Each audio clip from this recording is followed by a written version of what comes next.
Inflation is biting all of us now. Food and fuel prices have become extremely sticky, refusing to cool down. And you know what? The scary part of high inflation is it affects all of us who save the most. A, it brings down our ability to save today.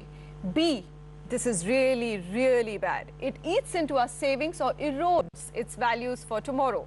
So the Let's Talk Money startup question is, what do you do to inflation-proof yourself? And there's only one answer. You step up on the risk ladder. Any saving options offering you 7 to 8% post-tax or even lower returns are giving you nothing. That's what I'm saying, absolutely nothing. Equities, gold, real estate, smartly chosen combination of these assets are the only way to actually beat inflation. So these have to find a way into your portfolio. So for all of you parking your money in completely risk-free, low-return products, now is the time to take a close look at your portfolio and rejig it. And if you want our experts to help, write in or call us at the details flashing on your screen. All right, so today on the show, we've got Anil Rego, CEO and founder of Right Horizons, to take all your portfolio and financial planning questions. And our first caller is an NRI from Dubai. Nitin. Hi, Nitin. Go ahead. I'm NRI based in Dubai, age 35 years of age, and I'm single. Currently, I have absolutely no investment whatsoever, and also no insurance also done. So I would like to start now, and I can spare like around a lakh of rupees per month for this, and also probably once in 6 months, a lump sum of around 5 to 6 lakhs, which can be spared for investment furthermore. All right, Nitin, so the good news is that you have a lot of money spare to invest. So the first question is, how quickly do you want that apartment in Bangalore that you spelled out in your mail? 60 to 80 lakhs is your target in terms of the value of the flat you're looking at. Is it a very, very near-term goal, or is it a little bit away? Say around 2 to 3 years. 3 years. You've also said foreign trips and budgeting 2 lakhs for it. So how do you accumulate money? So Anil, I'll come to you for his first long-term goal, an apartment worth 60 to 80 lakhs. His period is not too long, 3 years. He's not living here. Are you planning to come back to India, Nitin, and live in this flat? No, not for the next 10 years at least. Not 10 years. So Anil, take it with that perspective. If he's got enough coppers, he could go ahead and buy that flat in the next 2 to 3 years, or he could even actually wait out a little bit and have a larger corpus to invest in. What would you recommend? Sure. First of all, Nitin, I think it's a good thing that you're really wanting to start off in investments, and you're happy to put in a reasonable sum of money every month, and also saying that, yeah, I can do some lump sum investments every 6 months or so. Coming to the house purchase, you have 2 options of purchasing it. One is to say, let me go and buy it out lump sum for my own money. The second is to say, I can also supplement it with a loan. Now, if you want to look at putting together 80 lakhs of rupees, if I look at a 5-year perspective, assuming a 10% return, one would reach something like 1.03 lakhs a month of investment there, which is broadly within your capability there. To the extent that you have other needs, yes, it may eat into this requirement in some form, but it's definitely something which is possible, and you can even do most of it from your own savings. And I think that's the best way of going about it. And if you have some bit of luck and you got a little high return, markets give you, let's say, 12% overall on your investments, then you can even look at something like 98,000 a month and be able to achieve that goal there. Anil, what sort of funds or what kind of portfolio should he aim at to put away this money that you're talking about, a little above 1 lakh or even 98,000, depending on how markets will be? But let's assume a slightly realistic target and help him save more than 1 lakh. Sure. No, I think 1 or 2 things that he needs to look at first, maybe the life cover. I would think the best thing for him is to just take a term cover, maybe 25 lakhs or so, to start off with. He doesn't have dependents, or he's single, and I think he can, take some bit of risk there. So keeping this in mind, I would suggest the following: 25 lakhs or so of term cover, maybe some supplement of medical insurance, add another 15,000 rupees per year for that. In terms of the investment avenues towards achieving both the house as well as his other need, one can look at maybe a combination of large cap and mid cap type of funds there. Large cap funds like HDFC Top 200 is a good fund to look at, 15,000 rupees a month, I would suggest. I would also suggest something like ICICI Pru Discovery, which is a bit of a mid cap fund. Look at Birla Sun Life mid cap, again, both of these 15,000 each.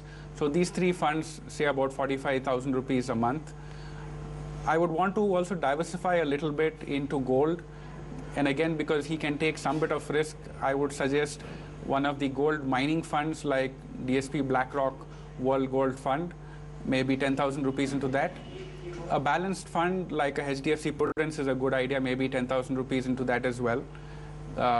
Franklin India Dynamic PE Fund will be a little more conservative than some of the balanced funds.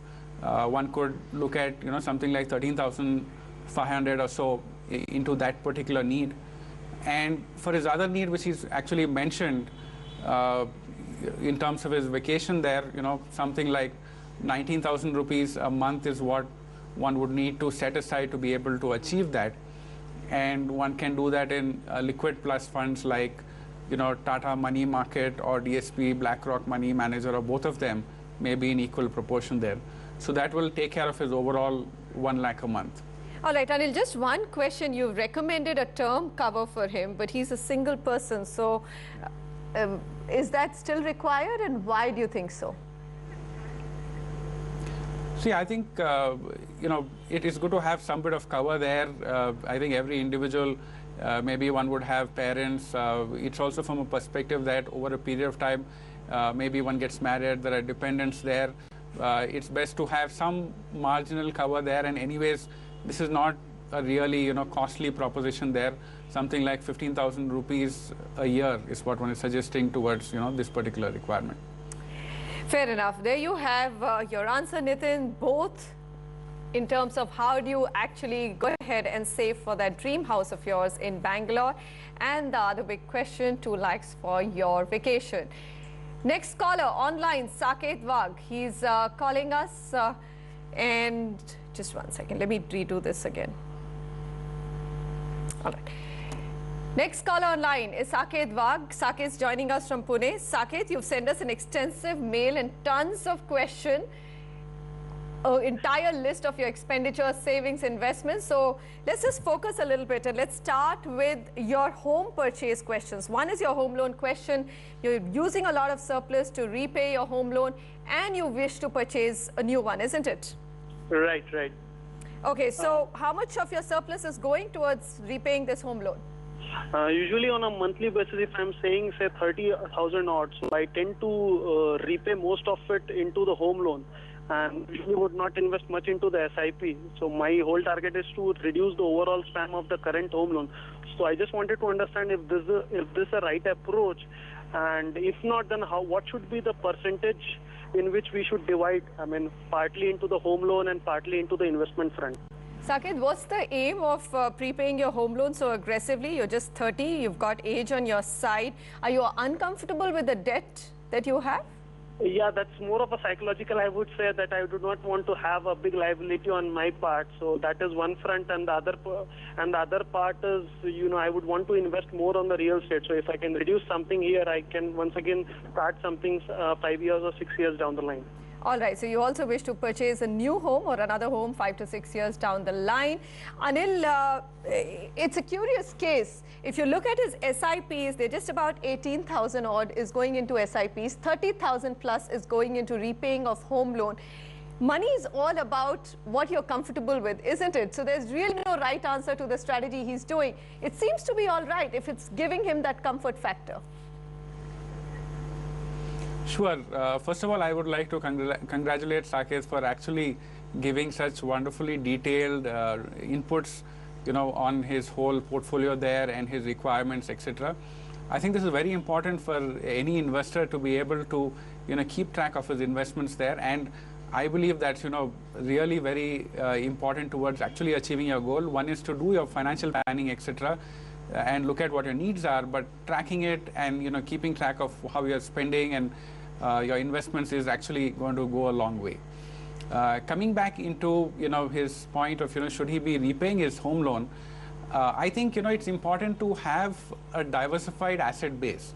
Now, if I, put all my money into just repaying of my home loan, what could happen is I may not be able to build up my liquid assets there in a very significant way. So I would rather prefer a mid path where I have build up my assets to some extent. I also build up, my real estate, etc., and go back and repay my loan. Yes, I mean, what is the extent towards which one should be repaying your loan? I think to the extent that you're not able to get your tax benefit and you've exhausted that limit, definitely that's a part that you should be looking at repaying as much as possible and as early as possible there. It'll also, repaying some bit of your home loan will also end up, aggressively repaying capital back, and then, it'll have a larger impact. Your loan will get closed much more earlier because, you have much less interest component and more capital repayment out there. So definitely I would suggest that. Also, there was one point that, he also had another loan there in the data that he gave in terms of a vehicle loan. So I would believe that, I would prefer repaying a vehicle loan which doesn't give you a tax benefit there rather than, the home loan, or after you've completed maybe repaying the home loan where you're not getting a tax benefit. I think you should go and repay that as aggressively as possible and maybe put that money back into an SIP. All right, Saket, so there's your home loan question answered. Your second question, whether you're on the right track. So with the amount that you're saving, I think Anil's done some calculations. You may need to bump that up. Anil's already saying that maybe 30,000 is a bit too much for you to repay your home loan. Some of it could definitely go into SIPs. Your wife's planning a sabbatical, isn't it? And that's something which is worrying you? Yes, she might go for an higher education or PhD, so it might go off track for 1 year. She might not have an earning part to it. Okay. So that also I need to take care of. So that is also something which I need to consider in my financial planning. Okay, very quickly, Anil, 18,500, where will it reach him in terms of his growth of savings and investments?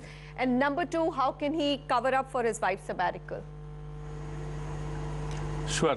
18.5K per month will actually become something like 84 lakhs over the 15 years and 1.6 crores over 20 years.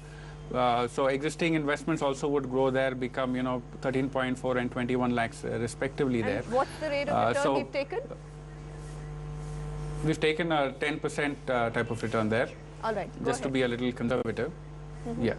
And you will need something like 2.26 crores, for your retirement there, in terms of a requirement.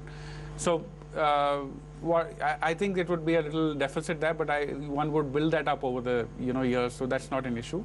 In terms of, your wife's sabbatical, I think you just need to look at compressing some of the investments from her side. I think that will completely go away. You'd also bother about her vehicle loan, which is on her name. I think, build up some bit of the investments, maybe into a conservative fund like a Templeton dynamic PE fund, or maybe an MIP there, and build that up over the next 1 year. One could just do a systematic withdrawal to the extent of maybe the vehicle loan that one is having there. And of course, I already had suggested that one repays the vehicle loan as fast as possible. In fact, considering this requirement of, taking a sabbatical, I would probably suggest one repays the vehicle loan first, so that, one doesn't have an issue with even going on a sabbatical there. Saket, there you go. You've got all your answers in terms of how prudent it is to pay back your home loan, and also how close you are to reaching your target in terms of retirement and your other goals. Anil, thank you very much for joining us today and taking all of your questions. So those are all the financial planning questions. When we come back, we'll be joined by Rahul Agarwal, CEO at Optima Insurance Brokers, for all the right answers to your insurance questions. And one important question that everybody has on their mind, is online insurance buying a better option than buying from an agent? Stay tuned. Bye.